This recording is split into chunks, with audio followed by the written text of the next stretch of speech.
Divorce lawyers of Reddit, what are some of your most memorable cases? Part 2. I'm not a divorce lawyer, but when I was at a mediation a few months ago, the mediator was telling me about a divorce he mediated a few years back. It was your classic rich guy is sick of his wife and kids and wants a divorce to run off with a young hot woman. His wife wanted blood. She came to the mediation with some pretty outrageous demands about the money and property she'd receive. The mediator pushed hard throughout a long day of mediation, but she hadn't budged an inch. Finally, very late in the day, the husband threw up his hands and said, "Damn it, give her everything she's asking for and let's be done with it." The mediator went back to the wife's conference room to share the good news that the husband had caved in, and she flipped out, glowing incandescent with rage at the idea that her husband was willing to pay truly insane compensation to be done with her and ride off with his little girlfriend. I filed for divorce from my wife, of 10 years, well over 2 years ago because she got pregnant from an affair she had with her boss, and tried to sneak that new child into my family as a child of my own. I knew it wasn't mine and proved it with a prenatal paternity test. Went to mediation. The house is completely in my name, and she was supposed to move out in July of 2013. Problem was, she just refused to move out. Back to court, cost her $3,000 in court costs, and she finally moved out, 2 months later. That lasted for 3 months because she was kicked out of the $1,300 a month one-bedroom apartment she rented for non-payment. Read, she rented an apartment she couldn't even afford in which the daughter we have together didn't even get her own room. Anyway, my wife, her illegitimate son, and our daughter, showed up on my doorstep late one night with nowhere else to go, and she asked to stay for a month or two while she found another place. Whatever, I said okay because I wasn't going to allow my daughter to just live in a car with her. That hussy stayed for another year and a half before I finally finalized my divorce last week. During that time she was here, however, she hit my daughter in the face, I called the cops on her, got her arrested, and made tape recordings of her saying she'd do it again in a heartbeat if my daughter ever disrespected her. I immediately told my lawyer I wanted to remediate for primary custody of my daughter, and $400 a month in child support, which was the other way around initially, which I not only got, but I also was awarded having my daughter 75% of the year, when it was only 46% previously. Now my wife must begin paying me that child support beginning July 1st and absolutely must vacate my house by July 12th with all her possessions. She hasn't seemed to be actively seeking a new residence, so I have already arranged for the sheriff to be at my house on July 13th, and have hired some movers to come and remove all those possessions on the 13th. If she has no destination picked out for them, I've told them they can keep anything and everything they want. Screw her, and I'm finally going to be free of the monster that she is. TLDR, if you're getting divorced, don't ever let your ex-to-be step one foot in your house. You may have a tough time getting her to leave. But my lawyer and I roasted her in court, and things definitely didn't go the way she wanted them to. Yay me. And now she can go live under a bridge for all I care. Edit 2, this is a quote from a book that I read, not a marriage book, it was just a Greg Iles thriller, while all this was going on that I used as my closing statement to the judge before all this was accepted and finalized, that I found to be completely apropos for my situation. The only life after death any human being will ever know is staying in a marriage or a partnership after it's over. And that's not life, it's living death. I think he liked it. Korean divorce story here. My friend wanted a divorce from his wife. Now one thing about Korean divorce law is there is no alimony or anything. It's also fairly male-friendly, especially if no kids are involved. There can be settlements where a party has to pay a certain amount or whatever. The only way a spouse can get a guaranteed sum of money is if the spouse increased the net worth of the other spouse. So let's say you're a wife and you marry your husband who has a small company. With your involvement the husband grows the company from $50,000 a year to $5 million. Well, you can sue your husband for a portion of that $5 million. Anyway, my friend married his wife, they were married for 4 years and things just weren't working out. So he moved out and they started the divorce process. My friend was a good man and continued to support her throughout the process, paid her rent, and her bills. The wife was greedy though, My friend had offered her $20,000 as a one-time settlement. This was a huge chunk of money to him. The wife angrily demanded $30,000 and would refuse to budge. They went to court, their cases were presented. The husband said he was willing to give the woman $20,000 in return for a divorce. The wife demanded $30,000 as compensation. The lawyers argued that the husband had gone above and beyond with supporting his wife even after separation and it was unfair to demand more. The judge asked the woman if she would accept $20,000 and the woman replied no. The judge said, "Then it will be $0, divorce is finalized, stamp done." My buddy walked out of the courthouse, then the wife attacked him. My friend filed assault charges against her and successfully won a $3,000 judgment from her. TLDR, wife got greedy, ended up losing her $20,000 offer and paying the husband $3,000. I had a client that was being sued by her baby's daddy for custody and child support. He had a weapons charge and drug charge on his recent record. My client, the mother, was clean. During cross-examination I asked about those charges and asked if he was subjected to a test would he pass. He answered in the affirmative.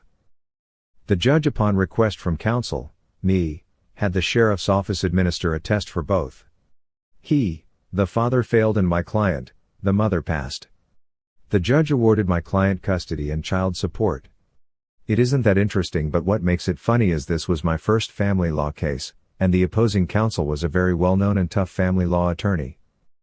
Prior to our hearing, opposing counsel came in and she literally demanded we agree to her client's terms or else she, my client, would never see the kid again.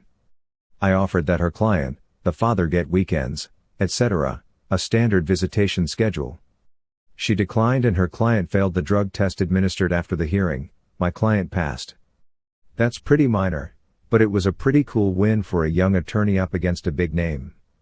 She also left me a voicemail congratulating me for winning against her and called me a humble lad for presenting our offer considering our knowledge of the drug and weapons charge. All for naught, since the clients ended up back together a year and a half later. Imagine that. Edit. I think a lot of confusion comes from the fact a woman attorney was representing a father suing the mother for custody and support. I am guessing everyone confused had their mind bent by the gender designations. Come on people, it's 2015. My grandfather went through a pretty high-stakes divorce about 10 years ago. He founded a consulting firm in 1994 that ended up being worth several $1 million. He was married to his second wife, not my grandmother, who was his first wife whom he divorced in the 80s, when he founded it. She was an executive for a large health and beauty product company. They were both very successful. When they divorced, they had been living in a very large house in an exclusive neighborhood in an affluent southern suburb. She got the house and kept her wealth that she had amassed from her company. But that wasn't it.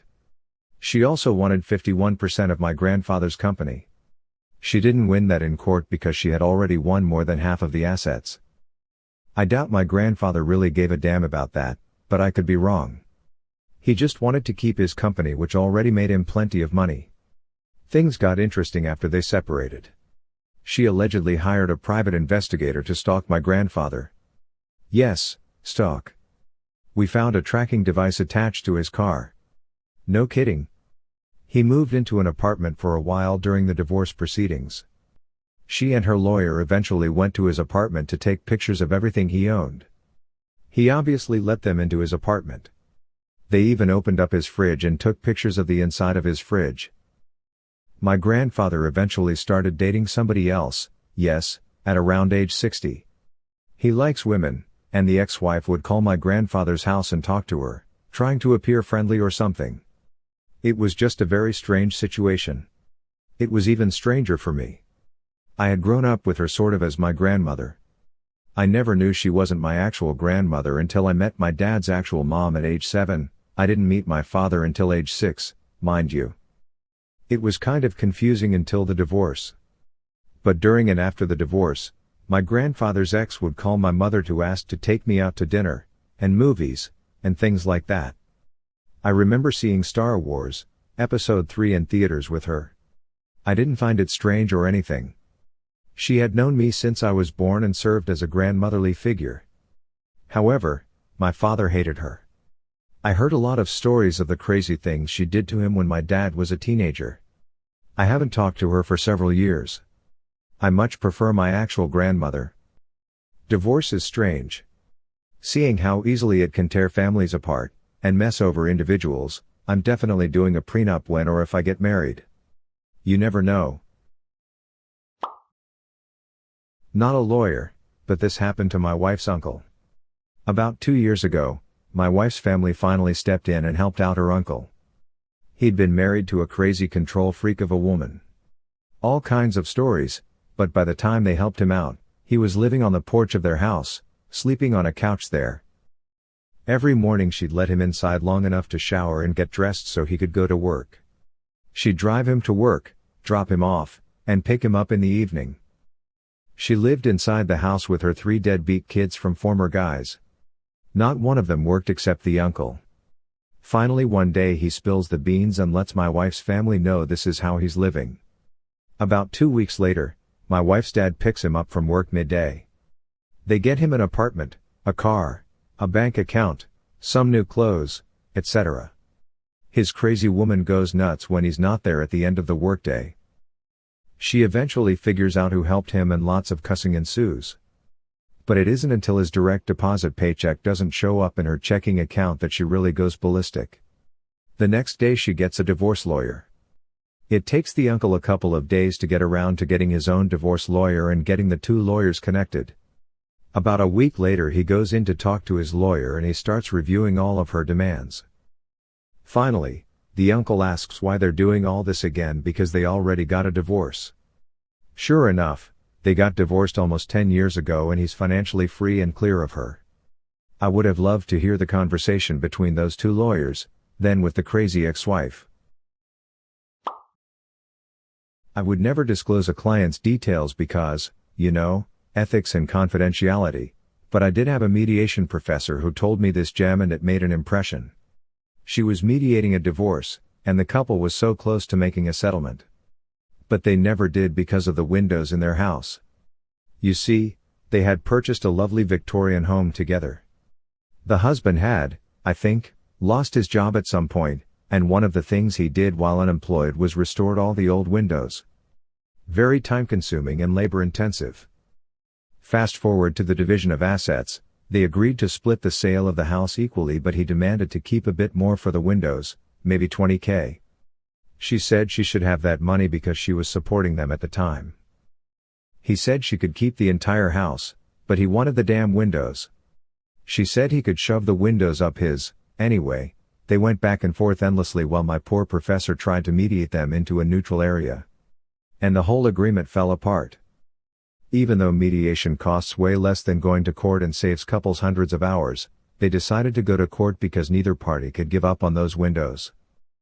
Those restored windows had become this huge symbol encompassing the failure of their marriage, financial acrimony, the husband's devotion to the house and the wife's devotion to her career, etc. My firm had a case once which involved a tenured professor at the university I attended. He was never my professor though, so I was allowed to work on the case. His wife was our client. Both of them made horrendous allegations of drug abuse, infidelity and child abuse against the other party. They didn't seem to give a damn about their children, a boy of 14 years and girls of 9 and 6, they just wanted to hurt each other. We urged our client to attempt to settle the matter so many times I lost count. She finally agreed but refused to actually settle on anything. Some people think negotiating means beating the other party over the head until they agree to what you want. The matter was decided eventually in a closed court where the judge, a famously plain speaker, told them that if he had the choice he would remove the children from the care of both parents entirely, since they appeared to collectively have a mental age equal to that of their youngest. After the case settled and our client got her lump sum of the asset pool, she didn't pay her bill, left the kids with the father for the weekend and got on a plane to Europe. It's hard not to hate people when you see what jerks they can be on a regular basis. A guy came to me because he and his girlfriend were breaking up and he wanted to sue over property that he and his girlfriend couldn't agree on, including ownership of the house they lived in. He was 50. He and his girlfriend had been living together for nearly 30 years. His girlfriend was 77. During the initial interview, it comes out that he had been friends and classmates with his girlfriend's son in high school. He moved in with her when she was going through a difficult time after her husband died. He was useful to her and good company. He played guitar and told funny stories. They went on vacations. He fixed the many things in her Revolutionary War era home that needed attention. They had wild intimacy. As the years went by, her kids had their own kids, and at age 32, he became grandpappy. They had an agreement: her will would convey half of her estate to him. One day, he is rooting through some of her files and finds that she has rewritten her will and has excluded him. A week later, he calls me. I file suit on his behalf. During discovery, the woman's lawyer sends interrogatories addressed to my client. Among other things, the interrogatories ask him to identify other women he had slept with during the 30-year relationship. He doesn't want to answer. I tell him that he has too. He explodes in a ball of angry heat and he fires me. It turns out that he has a daughter through another relationship with a woman his own age. I bid him goodbye and wished him good luck. The most messed up case I ever handled was my very first case after graduating from law school. My client seemed like a normal woman from our first couple of meetings, but ended up being pretty much a crazy vindictive psycho. It's a bit of a long story, but here goes. My client and her husband had 2 kids, around 13 and 14 years old. My client decided one day that she was done being married, and kicked the husband out of the house, doing everything in her power to keep him away from the kids out of spite. At some point, she took in a 16-year-old homeless girl to be a full-time nanny, despite the fact that she is at most 2 years older than one of the kids, who is a freshman in high school. After about a year of living like this, the wife paid for the nanny to begin the therapy to become a man. This is the point at which she came to me for representation. At our second meeting, she brought the nanny, who I think she only referred to as Mark. I honestly believed he was her son. During the course of the representation, I found out that the wife had tried multiple times to have the husband arrested, thinking it would get her full custody of the kids. She had gotten a restraining order, then kept trying to trick him into breaking it. At one point, she had the nanny call the husband in tears, saying their younger child had been in some sort of accident, and she couldn't tell if he was breathing. The husband rushed to the house in a panic, only to be immediately arrested by the police officers waiting at the house. The wife had called the police and told them the husband had threatened that he was on his way to attack her and abduct the kids. On another occasion, the wife bought a load of drugs, meth, I think, and paid her father to go and plant them in the husband's car. The father got cold feet at the last minute and confessed to the husband what his daughter wanted him to do. Less than a week after the nanny turned 18, the wife came into my office with him/her and proudly declared that they were dating and madly in love. Anyway, in the end, despite all of this, the wife got primary custody of the kids, who referred to the nanny as daddy, as well as a pretty massive monthly spousal support payment. That's it, guys. Thank you for watching. See you on the next video.